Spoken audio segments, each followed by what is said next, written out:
It was about 7 years ago it was, during the summertime, lovely sunny day. Me and me mate were sitting out his back garden, just enjoying the sun. And me mate turns around to me and says, "Did you ever have a time in your life where everything just goes your way? It just feels like nothing can go wrong. It's a great feeling, isn't it?" And I said to him, "Yeah, it is, but there's always that little fear in the back of your head thinking, oh, maybe I'm due a disaster. Something nasty's just around the corner." The two of us just started laughing. Last Sunday, in the evening time, I was just feeling great, top of the world. Work was plentiful, going grand. Fitness levels through the roof, pumping out the YouTube videos. Man United winning 7 in a row. And then, up towards midnight, I made myself a little snack. I just sat down to have it, feeling optimistic about the week ahead, being productive and all. Then the phone starts ringing. I look at the phone, it's a video call from Jenny. And I thought, that's quite unusual. She normally sends a text message first. I thought maybe she hit off something by accident, I don't know. So I answered it, and anyway, and all I could hear was this commotion. I couldn't make out what it was. And then the picture popped up, and all I could see was Boss's face, and his eyes were open, but he was so still and motionless.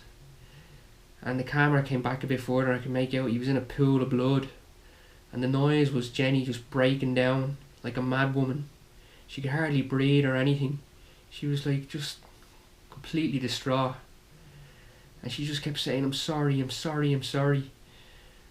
And I was just looking at Boss lying there in his own blood, just going, no, no, no, no, no, no, no. No, that's all I could say was just no, no, no. And Jenny was just in bits, she's just lying there. She was like she carried him over to the footpath at the corner where the shop is, with blood everywhere. And I just said to her after about a minute, I says, "Jenny, you have to take him away from there." So she took him away. She says, "Okay, I'll call you back." And a few minutes later she rang me back. She was in the back of the shop. She had him laid out on the floor, and she was just crying over his dead body like a mad woman. She just couldn't get over it. She was in so much shock. And I was in shock as well. I says, "Jenny, you have to cover him up, put the blanket over him. Don't just keep looking at him like that." Because we knew he was dead now. She said his eyes had closed. He was gone. So I told her, "Listen, we need to do something with him. Can you have him burned?" She said she'd go see the temple about having him burned. So she hung up and she tried to organise that. And then she rang me back and she says, "No, the temple don't do pets, they only burn people." But she got in touch with the cats and dog shelter, and she organised with her friend who lives around the corner, who drives a car. They put Boss into his travel box that we bought from when he flies on the plane, and they packed the car up with all his toys and his food and everything. And she's going to donate everything to the cats and dog shelter. And the cats and dog shelter have facilities for doing funerals for the dead animals. So the guy took him in there, put him in the freezer, going to clean up his body, and the next day or two they're going to have a funeral service for him, and Jenny will be there. So I'm just going to rewind back to when she first video called me, and the two of us are just looking at Boss lying dead on the street. And Jenny was saying sorry, sorry, sorry, blaming herself. I was saying, she probably thought I was going to get angry with her, but I wasn't angry with her. I was saying here, "Listen, don't worry, it's okay, it's okay." Because after a couple of seconds, a little voice in the back of my head said to me, "Paulie, man, this was always going to happen sooner or later. You knew that, now you're reaping what you sow." Because when me and Jenny first started going out, we were together about a year and a half or something before we first broke up. And I would always tell her that I always wanted a dog. I love dogs and everything, but I don't have the lifestyle for a dog. I travel too much. I'd rather wait until I have a proper home. And she says, I can take care of him here in the shop. I says, no, Jenny, no, I just miss him too much when I have to leave. And she says, this is not a place for a dog. It's too dangerous with that road outside, right outside the door. You can't keep a dog in here. And then we broke up for a few months, and then I don't know what it was. I reckon I was just love drunk from the big romantic twist in our story. After about 4 or 5 months apart, like, we got back together, and I don't know, I think we were just talking about dogs, and she showed me photos of beagles that her cousin have, and we just thought, what the hell, why not? Maybe it'd be good for us. And it was. Boss, he was like the missing link, he was.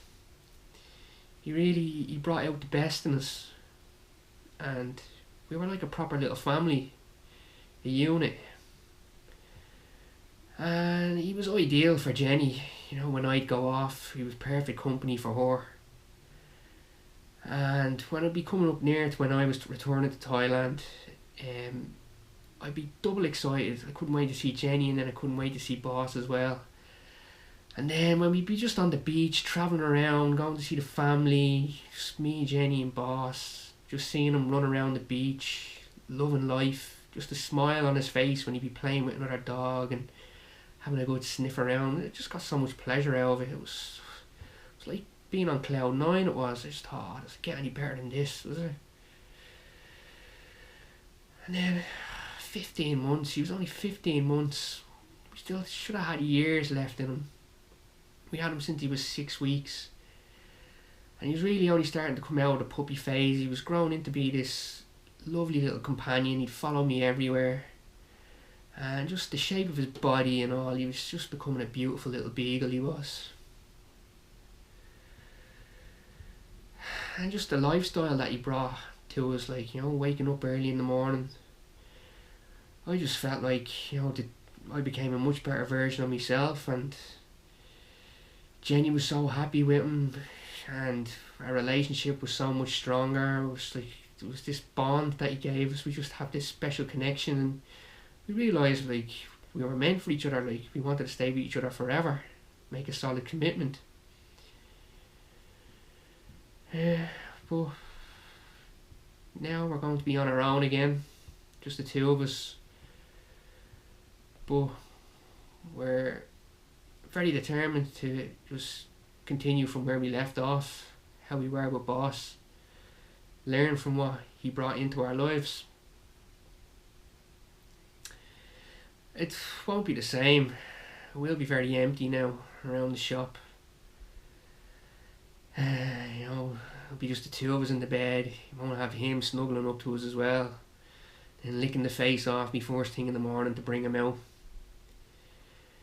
And then later on in the morning, I'd have to wait until he goes for his little nap so that I could sneak out the door and go off on my bicycle. And then when I come back, he'd be jumping all over me, crying, licking the face off me because he missed me. It won't be the same without him. It'll be very empty, alright, but the two of us decided, you know what, Boss came into this world to make us stronger and to be happy and stay together, and that's what we're going to do. We're going to push on through this, but he'll never be forgotten. Thanks for everything, Boss. Love you, mate.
Hello, boss.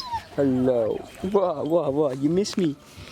You miss me after your sleep? Go look for your friend.